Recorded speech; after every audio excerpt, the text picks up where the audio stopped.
बिस्मिल्लाहिर्रहमानिर्रहीम। अस्सलाम वालेकुम नाज़रीन, मेरे साथ मौजूद हैं सीनियर सहाफ़ी फ़याज़ महमूद। कोर्ट रिपोर्टिंग में बड़ा वसी तजर्बा रखते हैं और आज हमने बात करनी है तोशा खाना फौजदारी कार्रवाई केस की, जहाँ पे ये केस जो है वो बड़े अहम मरहले में दाखिल हो गया है और इसमें इलेक्शन कमीशन के जो वकला हैं, जो इलेक्शन कमीशन के जो गवाह थे, उन पर इमरान खान के वकला ने जरा जो है वो मुकम्मल कर ली है। और अब आगे क्या मरहला होगा, क्या तरीक़ाकार होता है, इससे मुतल्लिक भी बात करेंगे फ़याज़ महमूद साहब से। और फ़याज़ महमूद साहब इस केस को जो है वो कवर कर रहे हैं डे वन से, तो इनसे तजिया भी लेंगे तो कब तक ये केस जो है वो मुकम्मल हो सकता है। फ़याज़ साहब, आज की जो बड़ी खबर है वो हमारे साथ शेयर करें कि क्या अब ये क्या होने जा रहा है इस केस में। देखें, अब तक की सबसे बड़ी खबर तो यही है कि इमरान खान साहब ने कोशिश की थी कि उनको स्टे ऑर्डर मिल जाए, इस्लामाबाद हाई कोर्ट इस ट्रायल को रोक दे, लेकिन ट्रायल नहीं रुका और उसके पैरेलल ये ट्रायल चलता रहा और अब ये फाइनल जो स्टेज है उसमें एंटर हो गया। वो कैसे एंटर हो गया, देखें, इसमें दो ही गवाह थे। एक इमरान खान साहब ने ये भी, उनके वकील ने कहा था कि जो डिफेंस है वो जो उन पे एविडेंस है वो क्लोज ना की जाए जब तक कि इस्लामाबाद हाई कोर्ट हमारा फैसला नहीं करती। तो मेरा ख्याल है वो स्टे भी नहीं मिला इनको। जी, वो स्टे भी नहीं मिला और आज इलेक्शन कमीशन ने एक कदम आगे जाते हुए, वो कहते हैं क्रीज से बाहर जाते हुए, उन्होंने फौरी कहा कि हमारा एविडेंस क्लोज हो गया, आप अगले मरहले में दाखिल हो जाए। मतलब इलेक्शन कमीशन तो चाहता है कि फौरी ये ट्रायल कंक्लूड हो और फैसला आ जाए। अब देखें, एक प्रोसीजर है, मैं आपको थोड़ा सा प्रोसीजर आपके नाज़रीन को समझा देता हूँ कि होता क्या है। सबसे पहले कोई भी फौजदारी का केस होता है तो उसमें एक चार्ज फ्रेम किया जाता है, जिसमें किसी भी मुल्ज़िम को चार्ज पढ़ के सुनाया जाता है कि भाई आपके ऊपर ये इल्ज़ामात हैं, जिसमें डेफिनेटली इमरान खान को भी पढ़कर सुनाया गया और उसके बाद इमरान खान साहब ने भी दीगर मुल्ज़मान की तरह उसको डिनाई कर दिया और उन्होंने कहा कि सेहत जुर्म से उन्होंने इनकार कर दिया। उसके बाद अदालत ने अगले स्टेज में जाते हुए इस्तगासा की जो शहादतें हैं वो तलब कर ली। और जो चार्ज भी फ्रेम हुआ था वो भी नाज़रीन को बता दें कि 9 मई जब इमरान खान गिरफ्तार हुए थे तो 10 मई को पुलिस लाइंस में जो अदालत लगी थी वहाँ पे चार्ज, वहाँ पे भी उन्होंने दरखास्त दायर की थी कि चार्ज फ्रेम ना किया जाए, लेकिन अदालत ने वो दरखास्त मुस्तरद कर दी थी और उसके बाद उनको चार्ज फ्रेम कर दिया गया था और उसके बाद उसको इस्लामाबाद हाई कोर्ट में चैलेंज भी कर दिया गया था। आपको ये भी याद होगा कि उस पर स्टे ऑर्डर भी मिल गया था, लेकिन बाद में जब क्योंकि मेंटेनेबिलिटी के ऊपर मामला आया तो इस्लामाबाद हाई कोर्ट ने इस मामले को इसी अदालत में भेजा और इसी कोर्ट ने इस रेफरेंस को एक बार फिर मेंटेनेबल करार देके अपनी प्रोसीडिंग का आगाज कर दिया। उसके बाद से इमरान खान साहब इस्लामाबाद हाई कोर्ट में मौजूद हैं स्टे ऑर्डर लेने के लिए, लेकिन अभी तक उनको स्टे नहीं मिला। कल समाअत मुकर्रर है वहाँ पे। मेरे ख्याल में इस वक्त उनकी 6-7 मुख्तलिफ दरखास्तें हाई कोर्ट में पड़ी हुई हैं, हर एक में स्टे की बात की जा रही है, लेकिन स्टे नहीं मिल रहा।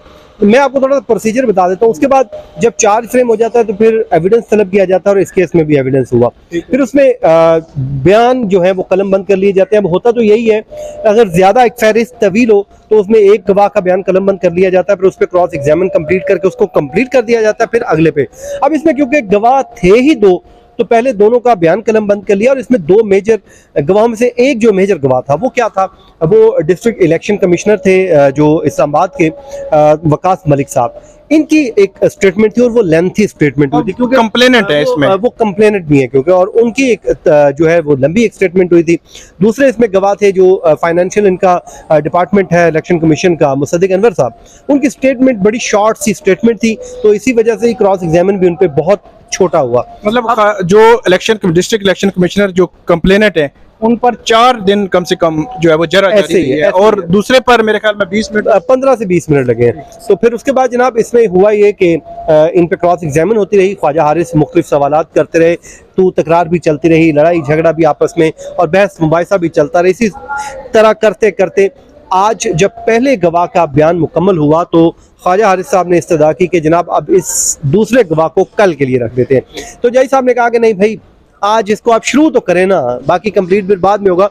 और गवाह भी बोल पड़ा, उन्होंने कहा जी मेरा 1 सफ़े का बयान है तो मेरे से लंबी 3 लाइनें हैं मेरी, तो हाँ उसने यही कहा। तो बहरहाल उस पर ख्वाजा साहब ने की और तकरीबन 10 से 15 मिनट में वो भी ख्वाजा साहब ने रीजन बल्कि ये दी कि मैंने कहीं जाना है, तैयारी करनी है, आप जो है अर्जेंट कर दें। लेकिन जो जज हुमायूं दिलावर हैं उनकी जानिब से ये कहा गया कि 3:30 बजे तक आप जो है वो कर लें और वो कंक्लूड भी कर दी गई और वो कंक्लूड हो गई।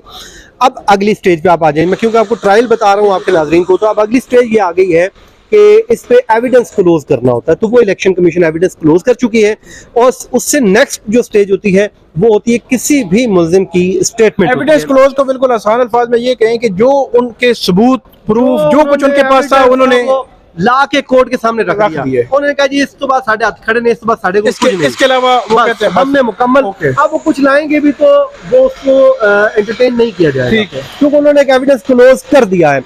अब आप आ जाए आगे, अगली जो स्टेज है, अगली स्टेज ये है जनाब, इसमें 342 की इसको स्टेटमेंट किया जाता है। ज़ाब्ता फौजदारी की दफ़ा ये 342 है।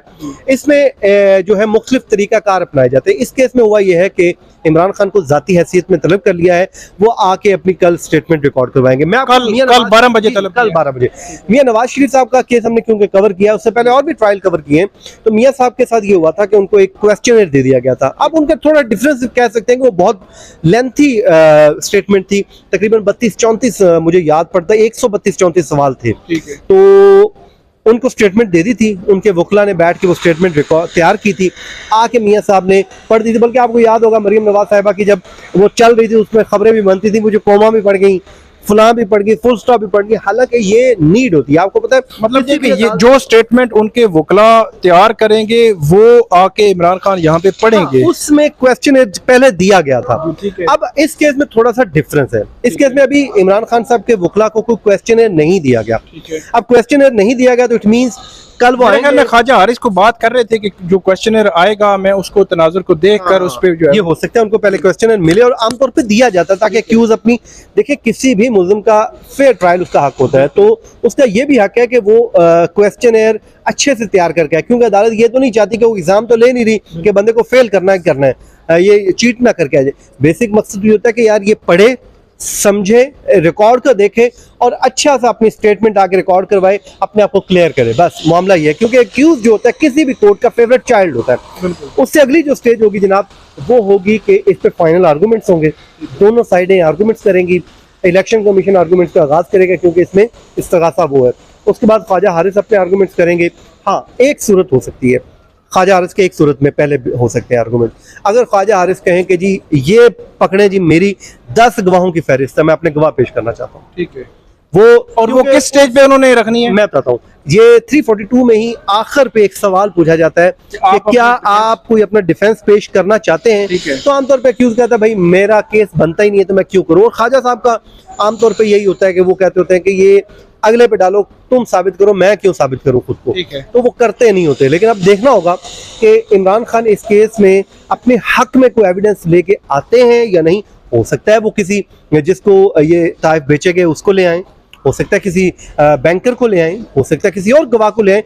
अगर वो आ जाते हैं तो फिर उस पर इलेक्शन कमीशन को भी एक हक मिल जाएगा, और वो हक होगा कि क्रॉस एग्जामिन कर सकेंगे। वो भी ऑन ओथ ही बयान रिकॉर्ड होगा जिस तरह इन्होंने किए, फिर ये क्रॉस एग्जामिन करेंगे। उसके बाद फिर जो है ख्वाजा हारिस जो है अपने आर्गूमेंट्स का आगाज करेंगे, फिर इलेक्शन कमीशन होगा, उसके बाद अदालत फैसला महफूज कर लेगी और ये फैसला सुना दिया जाएगा। ये पूरा एक ट्रायल आपको मैंने बता दिया। आपको लगता है कि खान साहब अगर किसी गवाह की लिस्ट दे भी दें तो उस गवाह को यहाँ पहुंचाने में कामयाब हो जाएंगे, वैसे जो सूरत हाल है? देखिए ये तो जिम्मेदारी बनती है तमाम लोगों की। अगर वो अपना एविडेंस देना चाहते हैं तो उस गवाह को यहाँ तक पहुंचाना भी जाएगा और उसको सुना भी जाएगा, और ये कोर्ट ने ही इसको इंश्योर भी करना है कि शफाफ ट्रायल। आर्टिकल 10A यही तो कहता है कि किसी भी मुल्जिम का हक है शफाफ ट्रायल मिलना, क्योंकि मकसद सजा देना नहीं होता, उसको क्लियर करना होता है कि यार ये जुर्म हुआ है या नहीं हुआ। तो ये कोर्ट सिर्फ सजा देने के लिए नहीं बैठी, ये उस जुर्म को देखने के लिए बैठी है हुआ है या नहीं हुआ, क्योंकि इसने इंडिपेंडेंट माइंड के साथ करना है, जो कि मैं यकीन कर रखता हूं कि करना भी चाहिए और करेंगे भी। और बाकी आगे चल के देखते हैं क्या होता है। बहुत शुक्रिया फयाज महमूद साहब ने बड़ी तफसील के साथ हमें बताया कि अब इस केस में आइंदा कौन कौन से मराहिल होंगे और क्या इम्कान भी उन्होंने बता दिया कि इम्कानी सूरत हाल जो है वो क्या पैदा हो सकती है। इसमें कल 12 बजे इमरान खान को 342 की जो स्टेटमेंट है वो रिकॉर्ड कराने के लिए अदालत ने तलब किया है। बज़ाहिर कल समाअत नहीं होगी, परसों ही समाअत होगी, लेकिन ये है कि देखते हैं कि कल क्या होता है इस केस में, और फर्दर जो भी होगा वो हम आपको अपडेट करते रहेंगे। बहुत शुक्रिया।